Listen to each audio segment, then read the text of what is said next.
So we were just talking, guys. 2 years since you started filming. And here we are now on the doorstep of premiere. Yeah. Walk me through that emotion. Annika, what are you feeling right now knowing that the audience is knocking on the door? I'm a little anxious because it's loosely based on my family. So I'll be very lucky if they don't, divorce me after this movie comes out. Not that No, I'm really excited. I mean, yes, we started filming it 2 years ago. I started writing it, 4 years before that or something. So, as indies go, they take a really long time.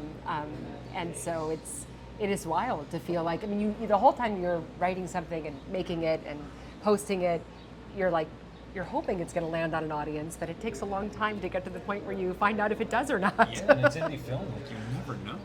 Like you really never know. At any point in the process, something could just literally cut the train tracks off. And that's it. It happens every day. Yeah. These beautiful little films that people have invested their whole heart and soul into that just never see the light of day because something just gets in the way. And we were very lucky that not only did nothing get in the way, but we ended up here. Yeah. This is, of all places, like an amazing leaping off point for us. So we'll get to here in just a minute, but I want to go to the look that you two just gave each other when you said it was loosely based on your family. As an actor, I Tommy, gave it to you. Why don't as an actor, when you know that there's some responsibility here based on the true story, what do you feel at that? And those 21 days or 22 days of filming, is it fun? Is it a burden? Oh man, it's the best. Well, see, Ani and I have been friends for a very, very long time, and I actually know her family really well. So, And to be clear, I wrote this role for Tommy, Okay. so he was involved in this from the very beginning. So there is definitely a sense of responsibility, but also there is like a real sort of like tongue-in-cheek joy I think that we all take with it, where it's like they know that they're in safe hands. I know that who they are. You know what I mean? Like, but it's also, this is not, to be clear, autobiographical. It is. There are pieces and bits that are close. Yeah. You know. They're uncomfortably close, but it's not autobiographical, and it's really about love. This is a movie about a family that really loves each other. Well, here's So the it's thing, is, like, dysfunctional and messy, but It can be autobiographical for pretty much any family in which there are siblings. That's exactly Yes. what I took out of that. Yeah. Is Yeah. that adult children, the name of the film, I feel like I will be an adult child for the rest of my life. That's right. But you guys dive into subjects that are so deep, whether it's half sisters and half brothers, the possibility of drugs being in the family. Yeah. At what point were you like, okay, this is everybody. This isn't just my family or your family or our family. Yeah. It can be anybody and everybody at the same time. Well, that's what great storytelling does, right? Yeah. Like you make a story that actually finds a way to be relatable to every and anybody, and you know that you've got something special. And when I read this script the first time, I knew that we had something special because there was no chance that people weren't going to be able to relate to it. Like the great joy of this movie, I think, is that you walk out of it at the end of it, and the first thing you want to do is call your siblings and make fun of them. I expected you to say, call your siblings and say, I love you. Okay. No, because they're your siblings. Like, you want to call up and bust their chops. Like, that's... And who doesn't need that? Particularly these days, like, you want movies and you want experiences where you come out the end of it feeling a little bit closer to the people that you love. And if that means that you're laughing with each other and at each other a little bit in the best way, then, man, you've really done something, I think, that people can relate to and respond to. I agree, and I also think the more specific you make something, the more relatable it is. And there's a really wonderful kind of lesson in that, in like the making of the movie and the watching of the movie. Right? It is a time when people should be brought together more often, and there's something really wonderful about realizing you put your truth on a page, on screen, and people relate to it because we share a lot of these truths, and that's a really wonderful thing to remember. All right, so let's talk about Bentonville, Arkansas, and I purposely shut down our conversation before the camera started rolling. First time in Bentonville. Yeah. You're premiering a film at the Bentonville Film Festival in its 11th year. Annika, starting with you. When you got the call, and I don't know if Gina called you directly, she said, I want this at my film festival. What's the feeling like knowing what this thing has become, and then we'll get to the city, our city, in a moment. But Yeah. what was it? A quick yes? Oh my God, of course.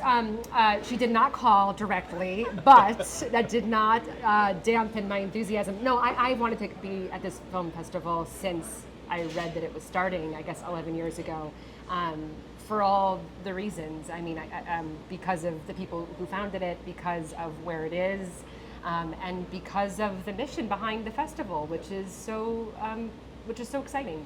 I think we're always all trying to figure out how to make what we do more inclusive and more representative of everybody, and to have a festival with that as its focus is just so smart and so urgent and necessary and critical, and they keep pumping out these incredible films. So I feel, I don't think we could have gotten any luckier. I was thrilled.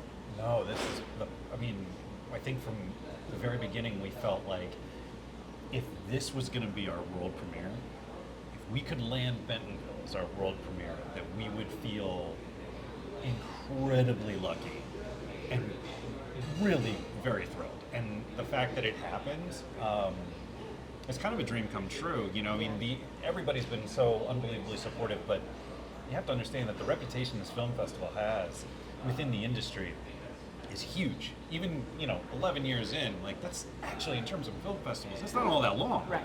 And the amount of quality work that's been done here, and the reputation that not only the festival, but the city has in our weird little community of weirdos, like, is through the roof. Finally, kind of the start of the Bentonville Film Festival. How exciting is this being here with adult children? It's so exciting. We're so honored. I think like Tommy said earlier, it really does feel like a dream come true. We're so excited to be part of this. Yeah, it's just a really special place, and it's a really special place to launch a journey, which I sort of feel like in some ways, adult children has come full circle and is only just getting started, and this is like the perfect place to have that transition happen. Yeah. And so to be able to get to come here, hang out with everybody, and get to meet this town is in this region. It's really cool. All right, let's go to that meet this town. Perception versus reality. Yeah. Obviously, the film festival has great backing. You know all about it. What did you expect when you came to the city of Bentonville, and what has the city proven to you that maybe exceeded those expectations? All right, well, you start because you've been here longer than I have. I'm just exploring. You start. So I grew up in College Station, Texas. Yep. So I am not unfamiliar from the old Southwest Conference days. I am not unfamiliar with Fayetteville and the region. Can't say a word about the Aggies. Will not say a word. Woo pig suey, Tommy. Listen, I'm not an Aggie. Okay, all right. good. When you old boys would come to town, let's just say there was a certain kind of maroon that was being worn in my house, and it maybe wasn't necessarily that one than one that was local. I'm just gonna say.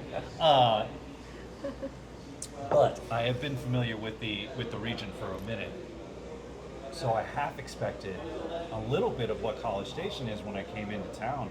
I've been totally blown away, first of all, by how much has been invested. You can see how much has been invested by the community in the community.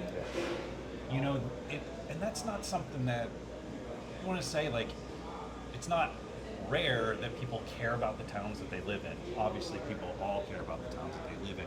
But to see people invest in, like, a vibrant community like this that is so explosive. I mean, you can see the growth, you can feel it, and that's so exciting to be on the ground in a place like that. Obviously, the weather's awesome. Like, I'm a big fan of the humid summer night. I'm there with you. You know what I mean? Like, that makes me deeply happy. So I'm really thrilled. Any place where you can smell wood smoke and eat barbecue, I'm a happy man. So, from landing and driving in, I was like, oh yeah, I'm gonna do well here for a week. And then to have, like, the extraordinary arts and culture that is just, blooming up out of the ground everywhere you look, not to mention, like, all the cool bikes that you see.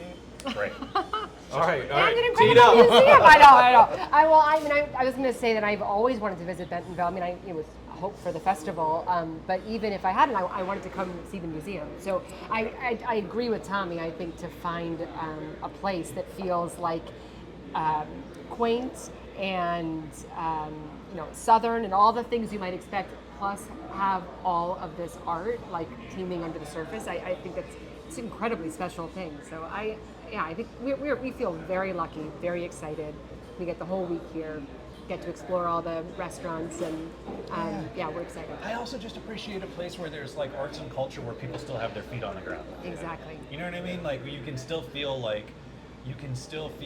because my wife and I live in upstate New York, and we have a farm, you know, that we work, and you can still sort of, if not literally see, but still feel like the dirt under the fingernails, and that means a lot to me as an artist when you're coming to a place and you're getting to communicate with folks who are still doing the damn work and appreciate, like that's what we do as an artist. Hopefully, like we want to talk to those folks, because if not, you're just sort of like in this weird sort of echo chamber, and who needs that? And frankly, it gets a little boring. Like these are the people that I find so much more relatable and so much more interesting, and the people that I have much more fascinating conversations with. And it's just cool to be here where, like, yeah, you're talking big stuff to people who got their feet on the ground. It's a great feeling. So before you leave, we mentioned it a little bit off camera. You got to visit the Bentonville Farmers Market. Outside Yeah. of this program, we also produce the Bentonville Farmers Market. So stop by there.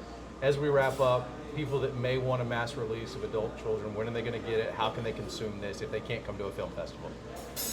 I mean, We'll see. I mean, I know that this festival has a virtual component, Okay. so that is something worth looking into because there is some virtual piece to it. The next festival we're going to is in Galway, so I doubt people in Bentonville are going to be in Galway. That's Yeah, if you wanna very fly to far away, Ireland, but by you all know, means. I mean, how committed are you? And We might be after this interview, boys and girls. We might be. and then, you know, that also I think has a virtual component. Yeah. One of the nice things that came out of COVID, I mean, it was very sad to have festivals that were all virtual, but I think most festivals have held on to some bit of that virtual piece, which is really nice that you could say, all right, I can't be there in person, but I want to see this slate of films. And then hopefully, relatively soon, we'll actually have a distribution deal and we'll be able to share that news, and hopefully you can share that news We will with share it. people who watch this program. We certainly will. Okay. Annika, Tommy, thank you so much. We thanks, appreciate man. you taking Thank the time. you. Thanks for Thank taking the time. Awesome.